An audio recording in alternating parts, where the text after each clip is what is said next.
Hello students, DMA guess paper में आप सभी का बहुत बहुत स्वागत है। और आज हम लोग एक और क्वेश्चन का वीडियो सॉल्यूशंस के बारे में बात करेंगे। हम लोग क्वेश्चन कुछ इस तरीके से students, find the area of the cardioid, है ना। आपको पता है कार्डियोड 3-4 तरीके के होते हैं, तो उसमें से एक कार्डियोड ये है कि R equal to A into 1 minus cos theta. जिस तरीके से होता है ना कि सर्कल, आप जानते हैं सर्कल एक कर्व होता है ना।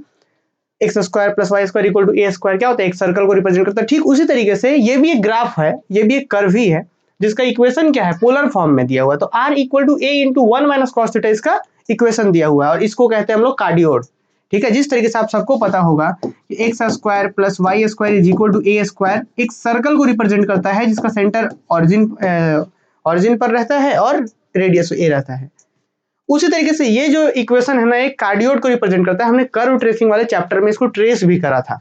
तो ये सब कुछ वेल नॉन कर्व्स हैं, इसलिए इसको हम लोग यहाँ पे एरिया निकालते समय ट्रेस नहीं करेंगे। मान के चला जाए कि यहाँ पे कोई नया सा इक्वेशन रहता, तो सबसे पहले उसको ट्रेस करते, फिर ग्राफ बताते, उसके बाद उसका एरिया निकालते। तो हम लोग हालांकि इसके बारे में जानते हैं कि r equal to a into 1 minus cos theta जो एक कार्डियोड को रिप्रेजेंट करता है।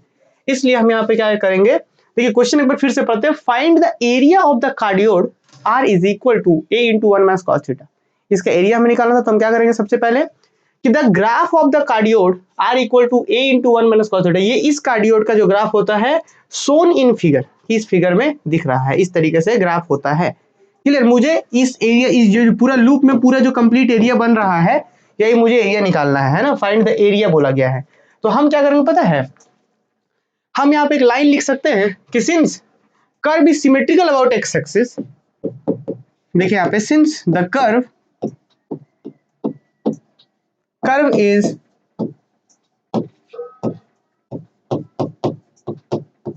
सिमेट्रिकल अबाउट एक्स एक्सिस, जो कर्व है वो एक्स एक्सिस के अबाउट क्या है, सिमेट्रिकल है। सिमेट्रिकल मतलब कि एक्स के ऊपर जितना कर्व है उतना ही कर्व नीचे। तो हम क्या करेंगे, जब भी ऐसा सिचुएशन हमारे पास है कि एक्स के अबाउट सिमेट्रिकल हो, तो हम क्या करेंगे ऐसे सिचुएशन में कि सिर्फ हम लोग ऊपर का एरिया को कैलकुलेट करेंगे। एक्स के अबाउट सिमेट्री है, तो हम ये वाला एरिया को कैलकुलेट करके और 2 से गुना कर देंगे।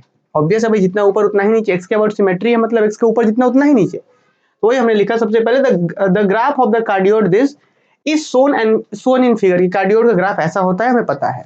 आगे हम बोल रहे हैं since the curve is symmetrical about x axis, चूंकि curve symmetrical about x axis है, तो therefore the required area of the curve, जो कर्व का रिक्वायर्ड एरिया होगा वो होगा equal to 2 into area of OAPO। 2 times of OAPO, यहाँ पे P है, तो OAPO का एरिया को 2 से गुना कर देंगे तो टोटल रिक्वायर्ड एरिया आ जाएगा। तो भाई आपको पता है कि 2 एज इट इज रहने दीजिए। और पोलर कर्व में एरिया निकालने का फॉर्मूला क्या होता था, तो एरिया निकालने का फॉर्मूला होता था 1/2 अल्फा से beta R square D theta. 1/2 alpha से बीटा क्या होता है, एंगल। ध्यान दीजिए, एंगल एक्स एक्सिस के पॉजिटिव डायरेक्शन से मेजर करते हैं हम लोग हमेशा, कि भाई यहाँ पे जो ग्राफ शुरू हो रहा है तो यहाँ पे एंगल कितना है, तो यहाँ पे एंगल थीटा यहाँ 0 डिग्री है, फिर थीटा ऐसे हुआ 90 डिग्री। कहाँ तक आ रहा है, तो यहाँ तक हमें निकालना था। तो यहाँ 0 से कहाँ तक आ रहा है, ये 90, 0 से पाई तक। तो यही चीज हमने यहाँ पे लिखा है। तो हम क्या लिख रहे हैं कि इस वाले हिस्से को ट्रेस करने के लिए थीटा 0 से शुरू होकर के कहाँ तक आ रहा है, पाई तक। तो हो गया एरिया ऑफ OAPO का एरिया का फॉर्मूला आपको याद होगा, पोलर कर्व में क्या होता है 1/2, हाफ होता है फॉर्मूले में, मैंने फॉर्मूला प्रूव भी करवाया है क्लासेस में।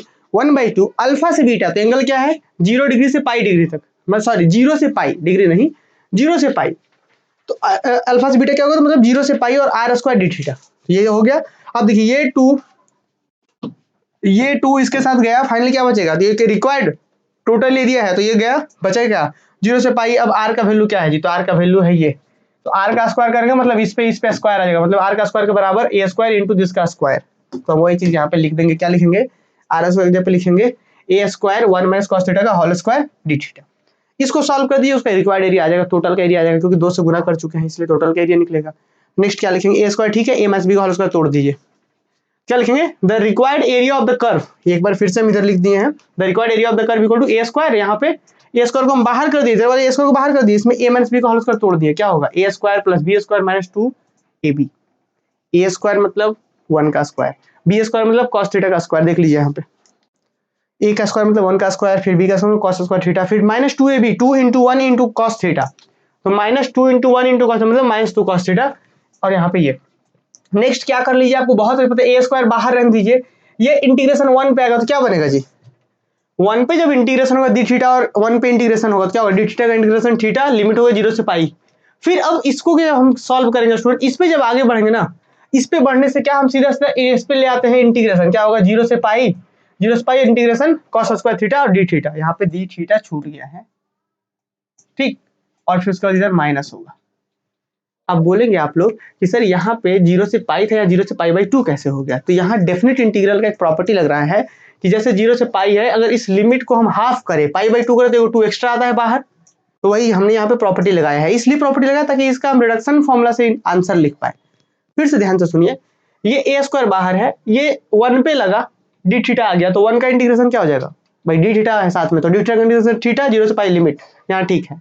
इस पे बढ़े तो 0 से पाई की जगह 0 से पाई बाई 2 लिख रहे हैं, हाफ कर रहे हैं तो 2 बाहर आ जाएगा, डिफरेंट इंटीग्रल प्रॉपर्टी है, बाकी cos के बाद डी थीटा हो गया, फिर माइनस 2 बाहर हो गया, और cos थीटा का इंटीग्रेशन क्या होगा, sin थीटा, 0 से पाई लिमिट हो गया, इधर कोई बदलाव नहीं, सिर्फ यहाँ पे डिफरेंट इंटीग्रल यूज किए हैं।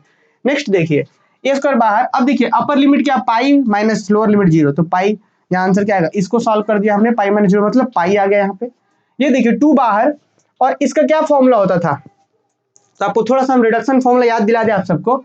रिडक्शन फॉर्मूला क्या था जी, कि cos का power n theta D theta रहे अगर यहाँ पे 0 से पाई बाई 2 में, तो फॉर्मूला क्या होता था, तो फॉर्मूला होता था n minus 1 by n into n minus 3 by n minus 2, dot dot चलते जाता था। अगर यहाँ पे n इवन है तो लास्ट में 1 बाई 2 पाई बाई 2 तक जाता था, और अगर ऑड है तो 2 बाई 3 1 तक जाता था। तो यहाँ पे अपने पास ये तो n की जगह पे 2 है, मतलब इवन है, तो क्या होगा, देखिए फॉर्मूला जो रहता है उसमें से एक कम करके शुरुआत करते हैं, तो जो है उसमें से एक कम करके, तो 2 है तो 2 से एक कम करके 1, और नीचे में तो वही होता है 1 बाई 2, देखिए जो रहता है उसमें से एक कम और वही चीज नीचे, तो क्या हो जाएगा, इसका शुरुआत ही कहाँ से होगा, ये 2 एज इट इज, इसका शुरुआत कहाँ से होगा, इसका आंसर लिखने का शुरुआत होगा 1 बाई 2 से, और आपको पता है 1 बाई 2 जैसे ही आ गया तो आंसर साथ में पाई बाई 2 लिखते हैं, ये फॉर्मूला से, जैसे 1 बाई 2 मतलब पाई बाई 2, तो यही इसका आंसर हो जाएगा 1 बाई 2 पाई बाई 2, ये रिडक्शन फॉर्मूला में हमने पढ़ा है। तो ये इसका आंसर पाई, इसका हो गया 2, और इसका इस वाले का आंसर जो हो गया 1 बाई 2 पाई बाई 2, और फिर यहाँ पे माइनस 2, ठीक है, और अपर लिमिट साइन पाई मतलब 0, साइन 0 मतलब 0, समझ रहे हैं, थीटा की जगह पाई अपर लिमिट पुट कर रहे हैं, साइन पाई माइनस साइन 0, तो 0 माइनस 0 मतलब 0, ये हो गया 2 इंटू 0। नेक्स्ट जब बढ़ेंगे तो ये 2 इसके साथ गया, फाइनली क्या बचेगा ए स्क्वायर, यहाँ पे पाई और यहाँ पे पाई बाई 2, बाकी ये 2 इंटू 0 तो खत्म हो गया है, तो बचे क्या नेक्स्ट ए स्क्वायर यहाँ पे, ठीक है। अब इसको जोड़ दिए, कुछ नहीं तो नीचे 1 है, एलसीएम आ जाएगा 2, कितना हो जाएगा जी 2 पाई और एक 3 पाई बाई 2, 3 पाई बाई 2, तो 3 पाई बाई 2 और एक ए स्क्वायर, तो 3 a square pi by 2, this is square unit. तो फाइनली आप जब बात करेंगे तो इसका जो एरिया आएगा वो क्या आएगा 3 a square pi by 2 square unit. Square इसलिए बोल रहे हैं क्योंकि एरिया निकाल रहे हैं, तो जब भी होता है वो स्क्वायर में ही होता है, क्योंकि सेंटीमीटर या फिर मीटर कुछ दिया नहीं था तो इसलिए हम यूनिट बोल रहे हैं, क्लियर। तो मुझे उम्मीद है कि ये क्वेश्चन सबको समझ में आया होगा, और बाकी हम लोग अगले क्लासेस में अगले क्वेश्चन के साथ मिलेंगे। फिलहाल आप लोग के लिए जानकारी है कि आप अपने अगले सेमेस्टर के क्लासेस के लिए हमारे साथ जुड़ सकते हैं, दिन बाद मैथ्स एकेडमी एप्लीकेशन को इंस्टॉल करके यूट्यूब चैनल को सब्सक्राइब करके।